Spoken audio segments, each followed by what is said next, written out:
All right, for today's video review, we're going to be taking a look at Transformers Cybertron Voyager class Crumplezone, a very cool figure from the Cybertron line. Maybe one of my favorites, honestly.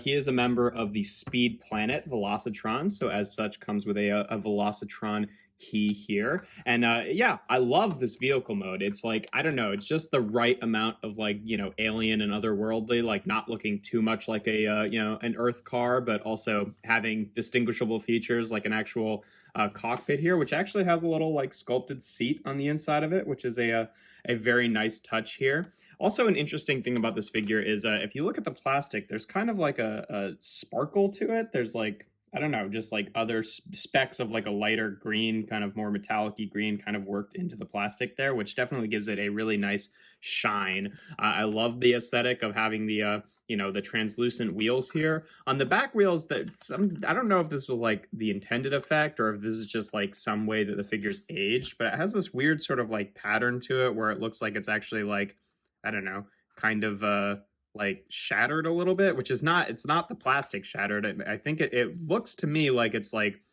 some sort of seal on the outside of the plastic that has kind of done that. Because if you look on the other back wheel, it doesn't really have that effect and doesn't on the front wheel either. It's just this one, which is kind of strange, but whatever. But yeah, it's just a big beefy alt mode. It rolls super well. The one thing that's kind of annoying about it is these little flaps that that kind of like fold over the guns, which are spring loaded for the gimmick. I wish these kind of sat a little bit, further in, because as is, they kind of sit up like this. And sometimes when you like put the figure down, it kind of like, makes those sort of like activate, like they don't really stay in all that well, which makes sense because they're supposed to flip open for the gimmick. But the wings themselves kind of tend to flop around, which can be a little bit annoying. In terms of the Cyber Planet Key gimmick, the slot is back here, and this is actually a figure that also had a sound feature to it. So if you just plug it in the back here, you get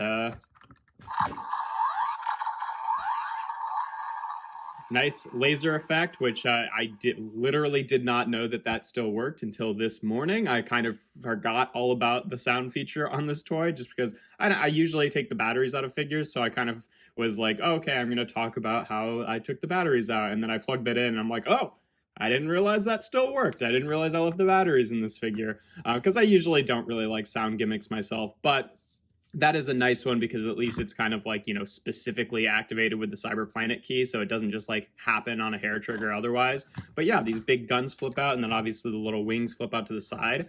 He's got two little buttons right here so that if you pull them back, they fire the missiles. Pretty good mechanisms there. They fire pretty well, and then obviously you can just put them back in the gun here just like that.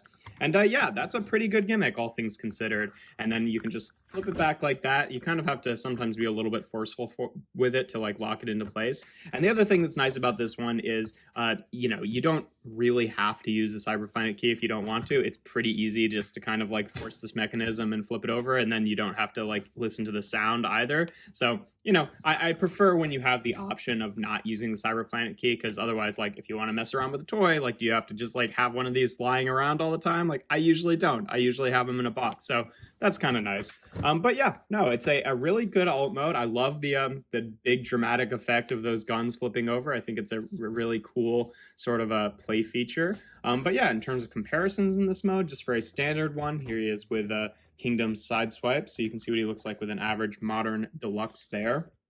And then here he is with Velocitron Override. And yeah, it's kind of funny to see these figures together because like I think that they look fairly good together in terms of like how, this one feels like it stays true to the kind of like, toy quality of the original Cybertron toy line.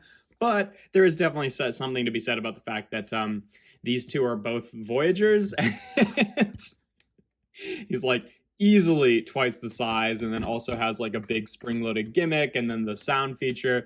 This is just like common commentary about how, Transformers have evolved throughout the years. And truthfully, I think I like this one better as a figure, but, it costs way more because Voyagers cost way more, and it is not nearly as hefty as Crumplezone is. That's what I'm talking about with those wings. They're just kind of annoying. But either way, regardless of what they should have cost or did cost, they look good together.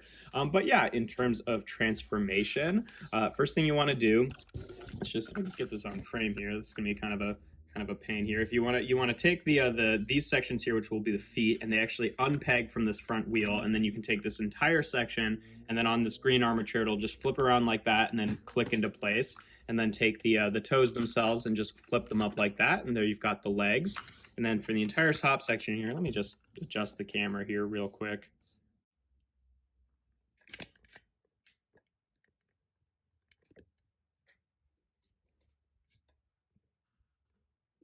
All right, then you just want to take the arms here, and actually the fists themselves are actually plugged into 2 pegs in the back, so you just want to pull it out like that, and then you can bring the fist down, it'll click into place, and then kind of straighten out the arm, and then bring it down on the shoulder joint here, and then you can kind of readjust how you want the elbows to sit there, and then just do that on both sides. Whew, that's a joint that does not sound great, but it still works more or less how it should. And then for the entire top section here, you pretty much want to unclip this section, bring it down, and then when you're about halfway, you want to take the robot mode head and kind of flip it around from the inside, and then take the front wheel and flip it onto the inside of the cockpit there, and then you can bring this down the rest of the way. There's just a couple pegs right here that'll just peg into ports right there, just like that. And then you can kind of adjust the panel that the head is on, and there we have Crumplezone in his robot mode. And yeah, I love the way that this guy looks. He's got really fun proportions. He's just like, you know, kind of a skipped leg day kind of guy with these huge, massive forearms and these kind of like much smaller legs. He's got the whole, you know, like trap jaw type underbite thing going on there. I think it's very, very fun look there. In terms of articulation, the head is on a swivel. It also can kind of look down because of this panel, which doesn't really lock into place, but it mostly doesn't have much to go. God, words. It doesn't have much of a place to go further down. So it, you know, I tend to like it a little bit further up than that, but it's not like it's just going to be like sinking into the body because it runs into the wheel. But yeah, it's got a swivel, and then the jaw itself actually is on a little bit of a hinge, so you can kind of, you know, open and close it a bit, which is kind of fun. The shoulders here are on ratchet joints that sound very good and rotate all the way around. It can go out to the side. Well, at a couple places, it can go out to the side here a little bit, but only to about there. And then other than that, your outward movement is going to be using that transformation joint, which is also on that ratchet, which can go out to that far. Oh my gosh, words can go out about that far. So all told, you get about, you know, a 90 degrees out to the side range there, which I think works well enough. He's got a bicep swivel up here, and then also right below the elbow. The elbow, which is obvious, you know, a little bit high visually, like he's got these huge forearms and these tiny little, you know, upper arms, which usually is a problem with like the legs for Transformers, but he's got it this way. It gets about 90 degrees, so that works. And then the fists can only kind of bend in for transformation. Which, you know, he does look a little bit silly. I think that the arms look a little bit silly, but it works well enough. He does have a ratcheted waist joint here, which is nice. The hips can go forward and back and out to the side. It's got a thigh swivel, about 90 degrees of bend at the knee, and then the feet, the only thing they can do is kind of tilt back for transformation. So honestly, pretty good articulation on this guy. Like the only real modern joint that he's like really missing is like any sort of ankle tilt. But otherwise, he's pretty much on par with a lot of modern figures, and just the way that his feet are shaped too. I feel like, you know, he definitely can be stable when he's got his legs spread out to the side, and it doesn't look that bad visually to have them kind of angled up like that, but you know, it's obviously it would be nice if he had an ankle tilt, but it still works. And then he does have this big, massive backpack, and then these things kind of like hanging off of his arms here. But honestly, it doesn't really bother me that much, especially because if you want to use the Cyberplanet key gimmick in this mode, it is kind of fun because it like flips all the way around like that. And honestly, he does a pretty good job of actually like, you know, handling that movement. Now that I said that, he flips backwards, but you know, you can definitely get it where it actually like flips around and he stays standing the entire time, which is pretty impressive. Well, maybe not. At least for the last bit, when it kind of goes over his shoulders like this, he can handle that. But It's a pretty fun gimmick either way, regardless if he can stand up through it, because it's just fun having these huge, massive cannons on his shoulders, which obviously fire the same that they did before. It works exactly the same. It just has a bit more range because it doesn't run into the rest of the vehicle mode. So that's a really neat way of getting that gimmick to work. And this is definitely in this mode. I find it a little bit harder to get these to like lock in. You have to kind of like really slam them into place just so it catches. But yeah, no, pretty cool figure. I really like the way that he looks in this mode.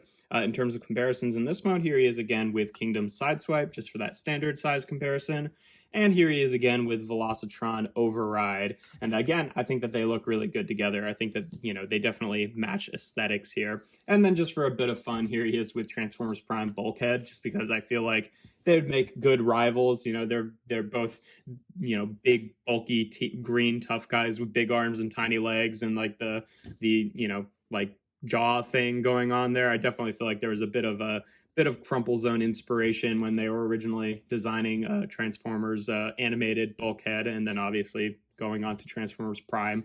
But yeah, no, I think that they look pretty cool together. And yeah, not a whole lot else to say about this figure. It's just a big, chunky Voyager class figure. Obviously, the proportions, like, you'll either love them or hate them. I feel like it, I think that the arms look a little bit ridiculous. Like, it would have been better, I think, if the elbow was a little bit further down. But otherwise, just in terms of like the size of his arms versus the size of his legs, I think he's a really fun figure. And he kind of holds up. I feel like, now that we've been getting all these like updates of like old figures, people are like, oh, wouldn't it be great to get like a Voyager or a Leader class Crumplezone? And I'm kind of like, I don't really need it, honestly. I think that this guy kind of fits in just fine with modern figures. He does have 5mm ports on his fists as well, which I think looks a little bit silly, honestly. Like, his fists are not the greatest, but I think it works, all things considered. And yeah, he's just a really fun figure, and I think that he sits in well with modern figures.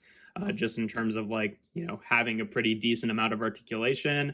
And if we got a new version of this character, I don't think it would really have the sort of like big wow factor, or if it did, it would have to be like a really chunky Leader class, or dare I say a Commander class or something like that. I kind of am fine with him and how he works. Like, he's aged pretty well, I guess is what I'm trying to say. But yeah, that's pretty much all there is to him. If you enjoy my videos, make sure to leave a like and consider subscribing. I do reviews every Tuesday, Thursday, and Sunday. Make sure to check me out on my Instagram account.